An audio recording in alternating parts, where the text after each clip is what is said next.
کیا صحیح کیا غلط نماز کا بیان۔ غلط دو رکعتوں کے درمیان سے ایک سورت چھوڑ دے تو حرج نہیں۔ صحیح چھوٹی سورت چھوڑنا مکروہ تنزیہی ہے، بڑی سورت چھوڑنے میں حرج نہیں۔ بڑی سورت یہ ہے کہ اس میں دو رکعت ادا ہو سکے یا اس کے پڑھنے سے دوسری رکعت کا پہلی رکعت پر لمبا ہونا لازم ہے۔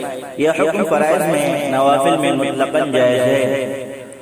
غلط سورتوں کے آخر حصے کو پڑھنا بلا قرار جائز ہے۔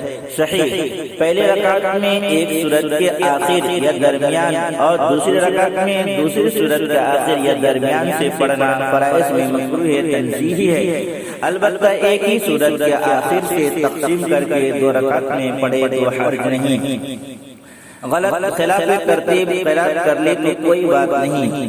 صحیح جان بوجھ کر خلاف ترتیب قرات کرنا، جیسے پہلی رکعت میں الاف قریش اور دوسری رکعت میں الم تر کیف پڑھنا فرائض میں مکروہ تحریمی ہے۔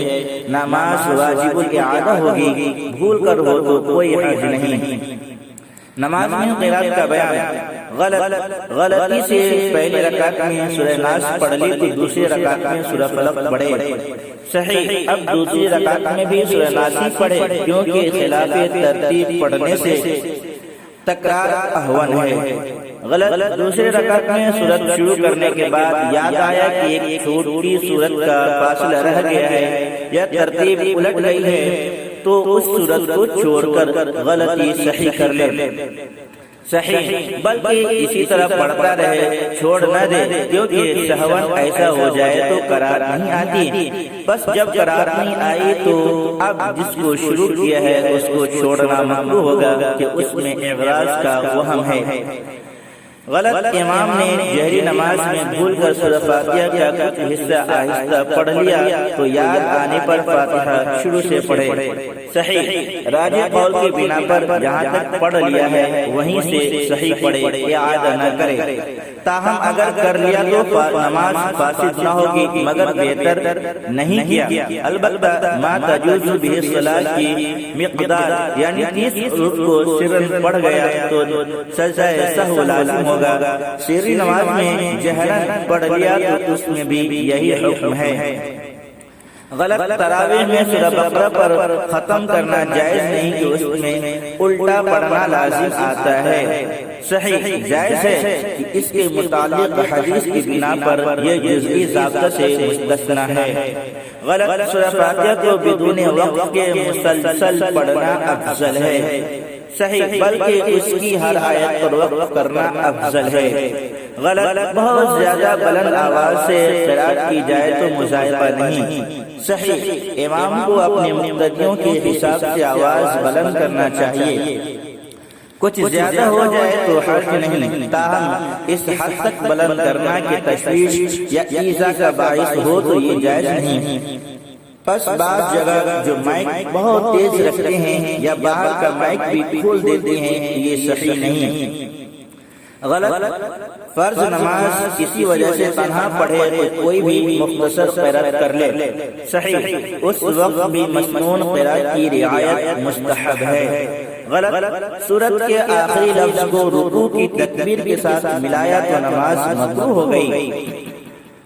صحیح اس سے قرات نہیں آتی، بلکہ آخری لفظ اللہ کی حمد و ثنا کا ہو، جیسے وَكَبِّرْهُ تَكْبِيرًا وَأَمَّا بِنِعْمَةِ رَبِّكَ فَحَدِّثْ كُفُوًا أَحَدٌ وغیرہ ہو تو وہاں اصل وصل یعنی ملانا اولا ہے، اور جہاں ایسا نہ ہو وہاں وقف کر کے تکبیر کہنا اولا ہے، جیسے هُوَ الْأَبْتَرُ تو یہاں پہلے وقف کرے پھر تکبیر کہے۔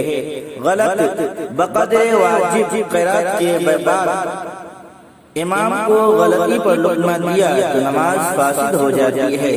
صحیح اس سے نماز فاسد نہیں ہوتی، البتہ امام کو چاہیے مقتدی کو لقمہ دینے پر مجبور نہ کرے، بلکہ بقدر واجب اور ایک روایت میں بقدر مستحب قرات کر چکا ہو تو رکوع کر لے یا اگلی آیت یا سورت پڑھنا شروع کر دے۔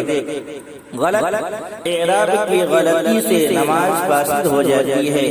صحیح، اس سے نماز فاسد نہیں ہوتی اگرچہ معنی میں تغیر فاحش ہو جائے، یہی بہتر ہے اور اسی پر فتویٰ ہے۔ غلط تشدید، مد، غنہ وغیرہ کی غلطی سے نماز فاسد ہو جاتی ہے، صحیح، ان سے نماز فاسد نہیں ہوتی اگرچہ معنی بدل جائے، البتہ ان غلطیوں کی اصلاح کرنا واجب ہے، قدرت کے باوجود اصلاح نہیں کرے گا تو گنہگار ہوگا۔ غلط، ایک آیت کی جگہ دوسری آیت پڑھی تو نماز فاسد ہو گئی، صحیح، فاسد نہیں ہوئی، البتہ اگر ایسی آیت ہو جس سے معنی یعنی مضمون بدل جائے، جیسے اولئک ہم خیر البریہ کی جگہ اولئک ہم شر البریہ پڑھ لیا تو اس سے پہلے وقت کیا تھا، پھر اس آیت کو پڑھا ہے تو نماز فاسد نہ ہوگی، اور اگر وقت کیے بغیر ملا کر پڑھا تو نماز فاسد ہو جائے گی۔